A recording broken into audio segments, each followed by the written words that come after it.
And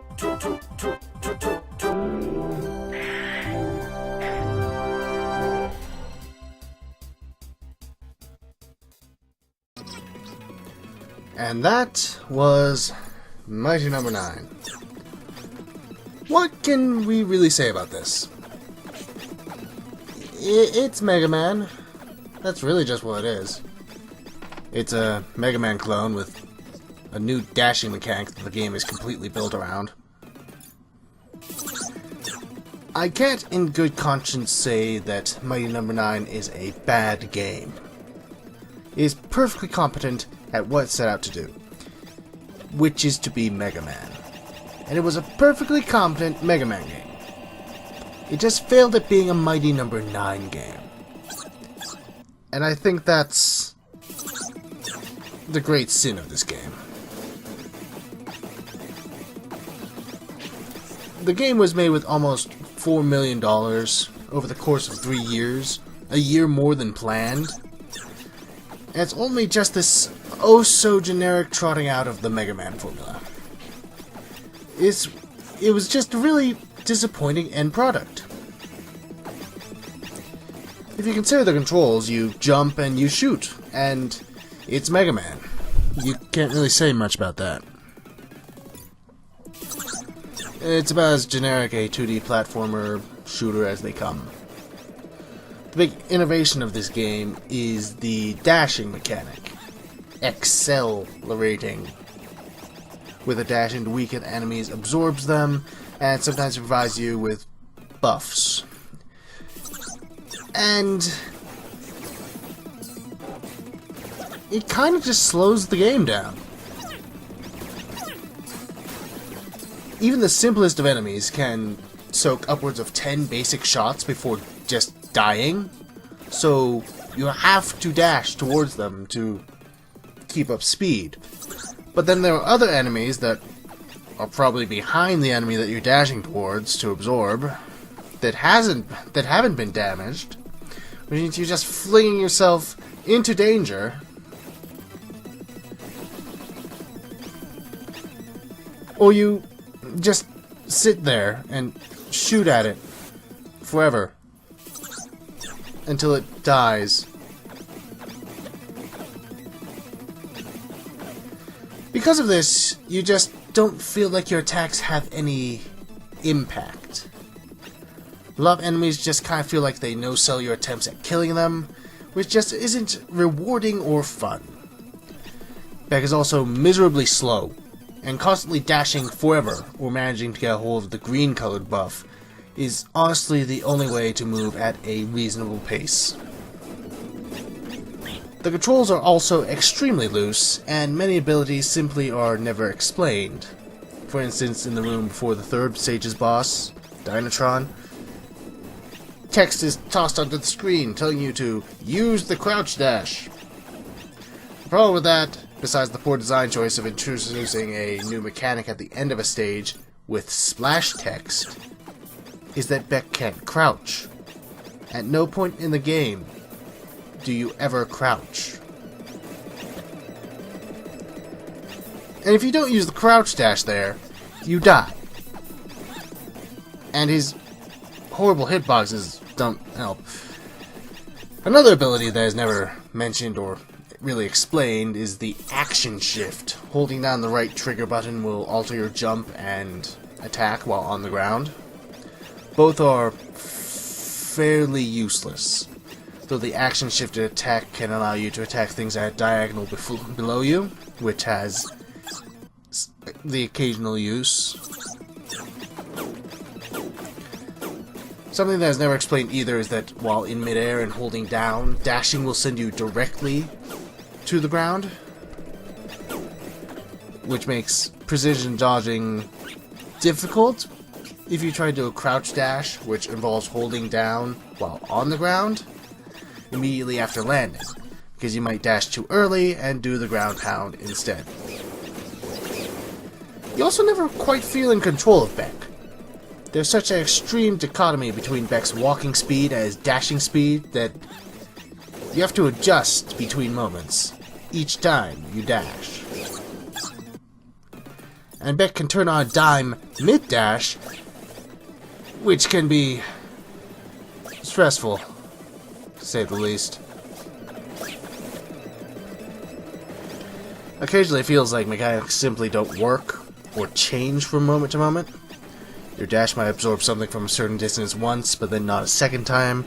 You might grab a ledge, or you might not. Hush. You just can't really tell, which makes the game extremely stressful.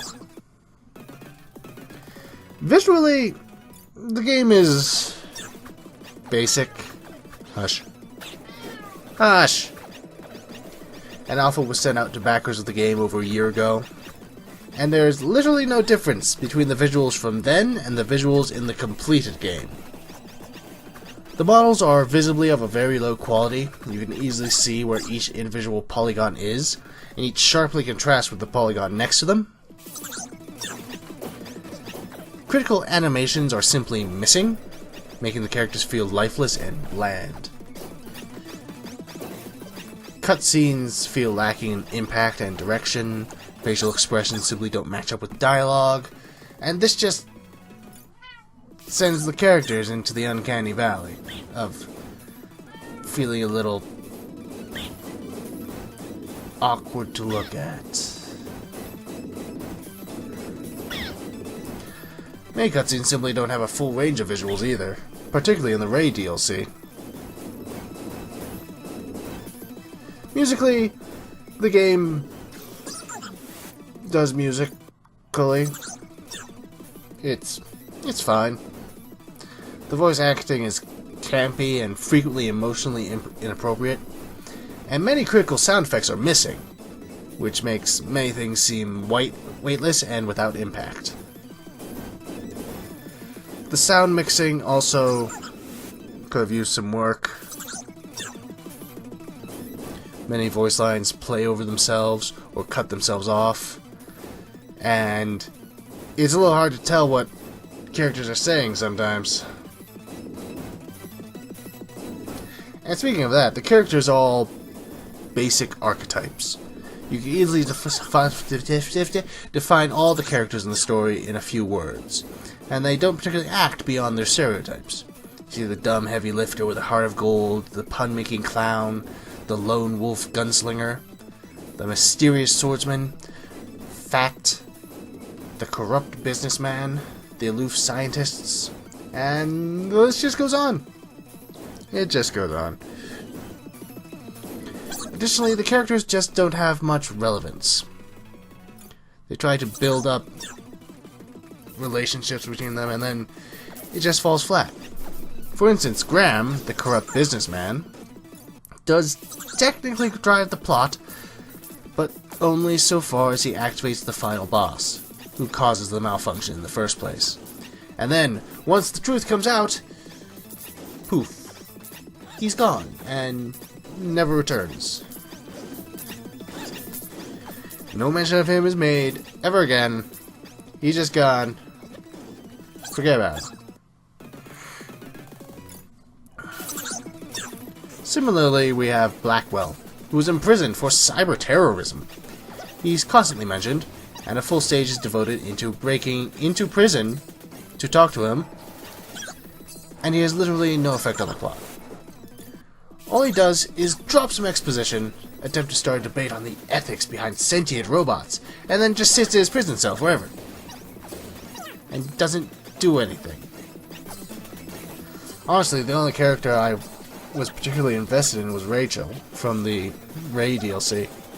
Her story arc was engaging and her character interesting. She was morally ambiguous, just desperately trying to stop the pain of her deteriorating body, and willing to do whatever it took to do so. It's also suggested that she might have been another unfinished prototype of Beck that Dr. White created. But then the DLC just stops, with her in the exact same position as before, with only a single image to show off what happened at the end of her story. Along with generally just a black screen with text on it. Let's talk about the story. The main story goes that all the robots in America malfunction and go on a rampage, leaving only Beck to save the day by absorbing malfunctioning robots to fix them. We get a brief introduction to Cherrydyne CEO Graham as he insists that the cause of the malfunction is someone who we aren't shown by the name of Blackwell. Throughout the game, up until the prison level, Blackwell and his first plot to shut down all the robots in America is constantly brought up, and it makes literally no difference to the story. Then you run through the 8 stages to save the other mighty numbers from the malfunction, while Dr. White researches the cause and reason why Beck was immune, eventually coming to the realization that the cause is the prototype version of Beck that was scrapped back during his time at Cherrydyne. They break into the high-security prison to talk to Blackwell, who reveals that he committed cyberterrorism in an effort to stop Graham from activating Trinity the first time, whereupon Trinity shows up behind him for some reason. This has almost no relevance to the game story. Additionally, Blackwell wasn't even trying to shut down all the robots. Blackwell was even trying to shut down all the robots. And why was Trinity even here? Why did that image show up? It's really confusing. Meanwhile, Dr. White confronts Graham about him reactivating Trinity for some reason. And it's revealed that Dr. White is actually Bill Blackwell, the imprisoned Blackwell's son, which doesn't matter.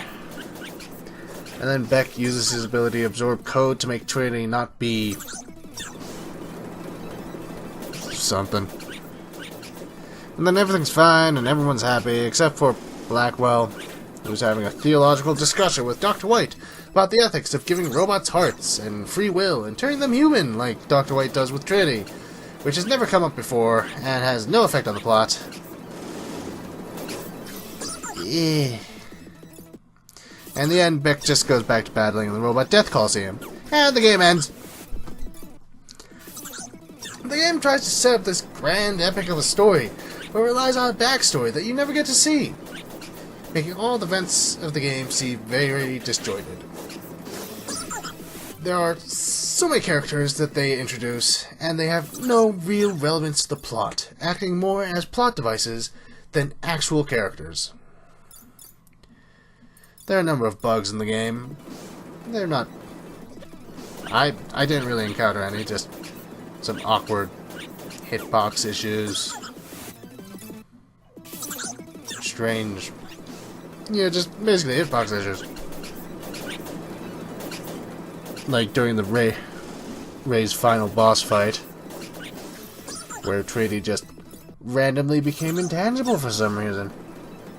That was weird. And annoying. One bug that I haven't encountered personally is the one where the game does its best to literally destroy your computer, which you can see in Pro Jared's playthrough.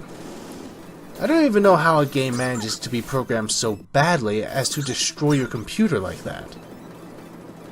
Just utterly destroy every piece of your computer. It is baffling.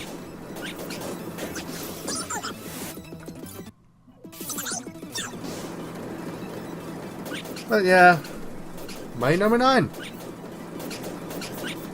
It exists. It cost $4 million.